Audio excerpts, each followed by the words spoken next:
Learners, welcome to my YouTube channel to the point learning. आज मैं आपके साथ क्लास 12 बिजनेस स्टडी में जिस चैप्टर के थ्योरी क्वेश्चंस डिस्कस करने जा रही हूँ वो है चैप्टर 8 कंट्रोलिंग।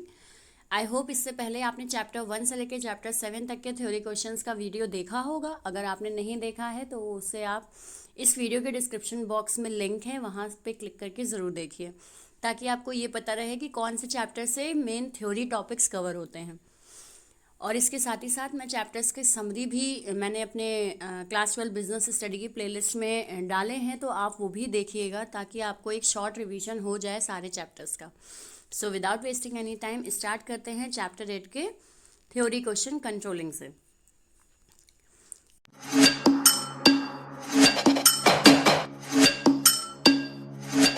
सबसे पहले आते हैं क्वेश्चन 1 पे।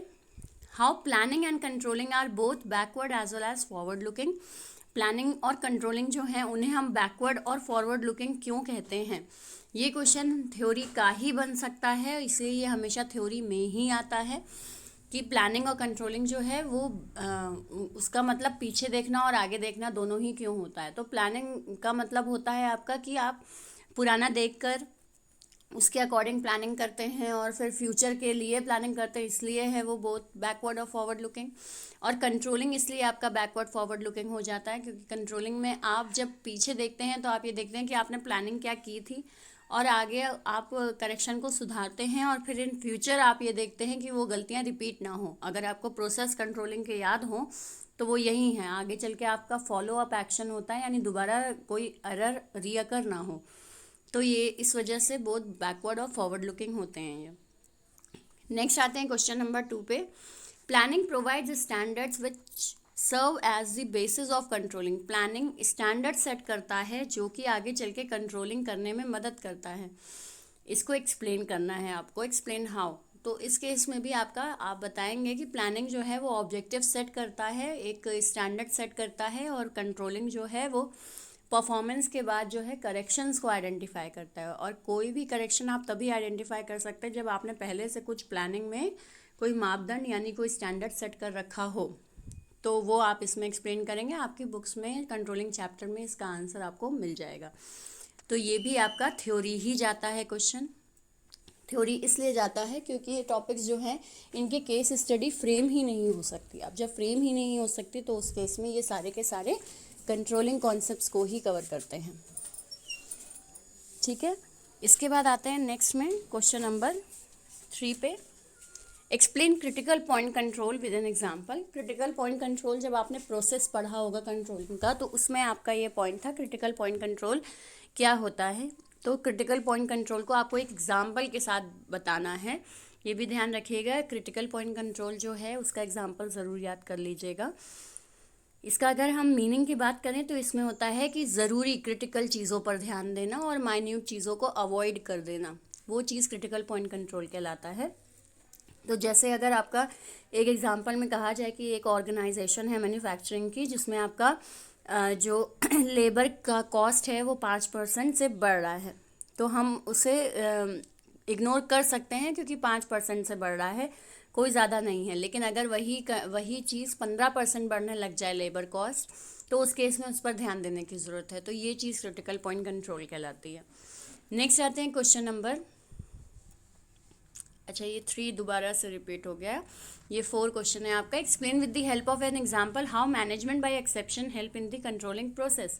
उसी के साथ साथ आपने उसी के जस्ट नीचे पढ़ा होगा मैनेजमेंट बाय एक्सेप्शन, जिसमें होता है कि मैनेजमेंट को छोटी छोटी चीज़ों पे ध्यान नहीं देना चाहिए, बड़ी चीज़ें जो है वो मैनेजमेंट के नोटिस में आए, बाकी सारे जो प्रॉब्लम्स हैं छोटी मोटी वो लेवल्स पे ही सॉल्व हो सकती हैं। तो ये मैनेजमेंट बाय एक्सेप्शन होता है।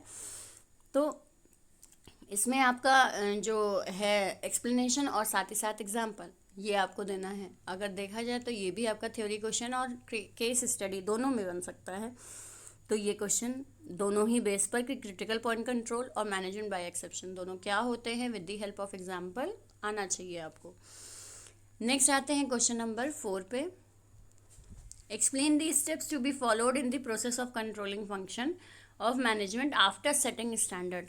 कंट्रोलिंग फंक्शन के प्रोसेस में आफ्टर सेटिंग स्टैंडर्ड सेट करने के बाद कौन कौन से प्रोसेस होते हैं, तो ध्यान दीजिएगा, प्रोसेस हमेशा लाइन वाइज ही आपको याद करने हैं। स्टैंडर्ड सेट कर दिया, ये पहला स्टेप होता है। उसके बाद आपका performance should be measure, performance को मेजर किया जाता है ऑब्जेक्टिव के अकॉर्डिंग, फिर कंपैरिजन किया जाता है, फिर critical point control management by यानी सुधार किया जाता है, करेक्शंस किए जाते हैं, और फिर if deviations are beyond acceptable limits area are important. उसके बाद करेक्टिव मेजर्स लिए जाते हैं, यानी सेटिंग परफॉर्मेंस स्टैंडर्ड के बाद आपके 4 और फंक्शन होते हैं, तो वो आप परफॉर्म करते हैं। तो ध्यान दीजिएगा, क्वेश्चन में कौन सा प्रोसेस के बाद का स्टेप वो पूछ रहा है तो वही बताइएगा, या अगर आफ्टर की जगह बिफोर लिखा है तो वो स्टेप्स बताइएगा। इसलिए क्वेश्चन बहुत ध्यान से प्रोसेस वाले पढ़ लीजिएगा जो थ्योरी बेस हो। नेक्स्ट आते हैं क्वेश्चन नंबर 5 पे। Describe briefly relationship between controlling and planning. Controlling और प्लानिंग के बीच रिलेशनशिप समझाना है आपको। तो इस केस में आपका ये जो रिलेशनशिप वाला एक्सप्लेनेशन है, ये आपका चैप्टर के स्टार्टिंग में ही आई थिंक दे रखा होगा, relationship between planning and controlling करके। उसमें आपको ये बताना है कि प्लानिंग जो है वो एक स्टैंडर्ड को सेट करता है, बेस होता है कंट्रोलिंग का, और इसी लाइन को आपको एक्सप्लेन करना है। तो ये सिंपल आपका वहीं से पूरा थ्योरी सेक्शन है। इसमें भी आपकी जनरली थ्योरी ही पूछी जाती है, केस स्टडी नहीं। तो आई होप ये आपको टोटल जो 5 क्वेश्चंस हैं वो अच्छे से क्लियर हो गए हों। अगर कहीं कोई डाउट है आपको तो कमेंट सेक्शन में ज़रूर लिखिए। साथ ही साथ वीडियो हेल्पफुल लगा हो तो लाइक का बटन ज़रूर क्लिक करिएगा, और मेरे चैनल को सब्सक्राइब ज़रूर कर लीजिए, बेल आइकन पे क्लिक कर लीजिए, क्योंकि यहाँ आपको बिजनेस स्टडी के सारे कंटेंट मिलेंगे। और साथ ही साथ एग्ज़ाम के लिए अच्छे से प्रिपेयर करिए। All the best for your exam and have a nice day.